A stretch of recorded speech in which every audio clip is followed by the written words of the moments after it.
Boa noite, gente. A paz do Senhor. Eu gostaria de comentar um pouco com vocês a respeito de um assunto bem polêmico. E eu fiz um projeto aí, eu vou gravar pequenos vídeos, até para a gente desmistificar muita coisa. Então eu gostaria de falar a respeito da política e a igreja. E nessa apresentação de hoje, que é uma geral, eu gostaria de apenas deixar bem claro algo. Cada vez que a gente fala do assunto política na igreja, parece que bate uma depressão na igreja. E é interessante isso porque nós mesmos, como líderes, somos os culpados disso. Até porque a gente fala de política somente na época da política, ou seja, de 2 em 2 anos ou 4 em 4 anos. E a cada dia que passa na nossa nação brasileira, nós temos visto mais e mais roubalheiras, mais e mais corrupções, mais e mais atos de políticos que desagradam a gente. E aí, quando se fala em política na igreja, o pessoal torce o nariz e diz: vem falar na igreja de política, a igreja não é lugar para fazer política, e aquela coisa toda. Mas vamos só do princípio para a gente entender uma coisa e você vai concordar comigo em partes. Eu nasci e cresci dentro da igreja, tenho 45 anos de idade. Quando eu era criança, eu me lembro que todo mundo dizia que a televisão era do diabo. E diziam até que a antena era o chifrinho do diabo, você deve lembrar disso. E nós falamos que era do diabo, o diabo disse assim: se é minha, então dá aqui que eu vou cuidar. E o inimigo tomou conta da rede de televisão aberta. Você não consegue assistir sentado na sala da sua casa com sua família, esposa e filhos, assistir um canal aberto, porque a pouca vergonha é tamanha. É tamanha. Porque nós dizemos que era do diabo e ele pegou. Quando veio a política, e nós falamos também assim, política não é coisa de crente, política é coisa do diabo. E o diabo novamente disse que se é minha, então daqui que eu cuido. E o diabo tomou conta da política. Hoje nós estamos vivendo o reflexo da nossa omissão. Nós estamos vendo o reflexo exatamente da nossa missão enquanto povo de Deus. Há um ditado que diz assim que a política não pode estar na igreja. E eu também concordo com isso. Detesto a política e a igreja se misturar em termos da política na igreja. Mas infelizmente a política existe, ela existe no ministério e a política, e aí eu estou falando apenas da boa política, não, estou falando da má política também, a politicagem. Ela existe no ministério, ela existe nas igrejas, ela existe nos departamentos, e nós não podemos tapar o sol com a peneira, isso é uma realidade.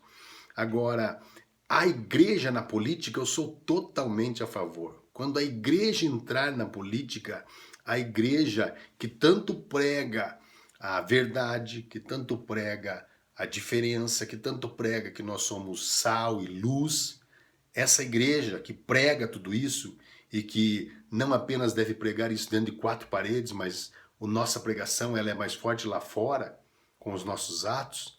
Então, essa igreja, como disse, acho que se eu não estou equivocado, foi São Francisco, que ele disse: pregue, pregue sempre, e se precisar, use palavras. Ou seja, pregar com a nossa vida, com as nossas atitudes. Essa igreja que prega com as suas atitudes, ela tinha que estar há muito tempo atrás, envolvida com a política. Se essa igreja que prega a santidade, que prega a moralidade, que prega a verdade, que prega contra a corrupção, estivesse envolvida de uma forma diferente dentro do cenário político, nós teríamos uma situação diferente para o momento que nós estamos vivendo. Por nossa omissão, e eu bato no peito e assumo isso também, por nossa omissão como líderes, como evangélicos que somos, nós estamos perdendo espaço. A política então ficou a cargo daqueles malandros, entre aspas, espertos, entre aspas, a lei do Gerson, a lei de Murphy, de levar vantagem em tudo. Todo mundo precisa de uma vantagenzinha. E às vezes até dentro da igreja isso acontece, porque estão tomando os moldes da politicagem que acontece lá fora. Não a política mesmo é a arte de bem governar, é a arte de bem administrar. A política é uma coisa séria. O problema da política é a politicagem que existe dentro dela.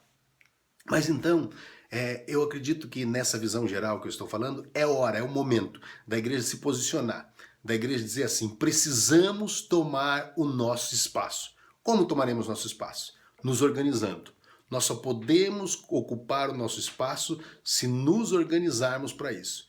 E quando estivermos organizados enquanto igreja, aí sim a nossa voz será ouvida. E isso, através da política, é muito mais fácil do que os senhores pensam.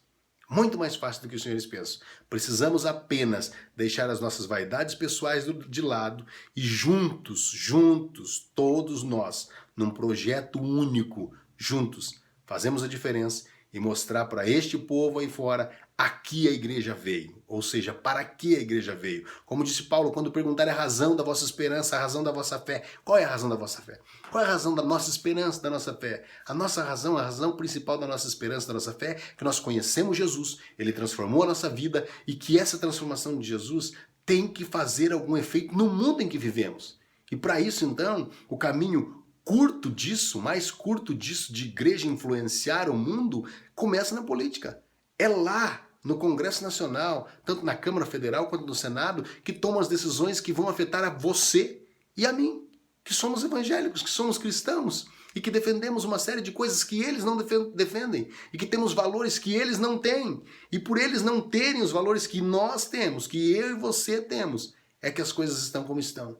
Precisamos mais do que nunca tomar um posicionamento e dizermos: eis-me aqui, Senhor, nos usa como projeto nas suas mãos, como instrumentos nas suas mãos, para fazermos a diferença. Não é para todo mundo. Pense bem nisso. Preste atenção nisso que eu estou dizendo. Política não é para todo mundo. Por isso precisamos nos esclarecer. Precisamos estar atentos e sabermos essa matéria na ponta da língua, para que quando nós falarmos de política na igreja, a igreja não torça o nariz. As pessoas não fiquem com vontade de ir embora. Não, mas que as pessoas fiquem atentas, porque elas sabem que a igreja vai influenciar e vai fazer diferença. Um grande abraço do seu amigo, pastor Ezequiel de Barros Lage. Fique com Deus. Até a próxima.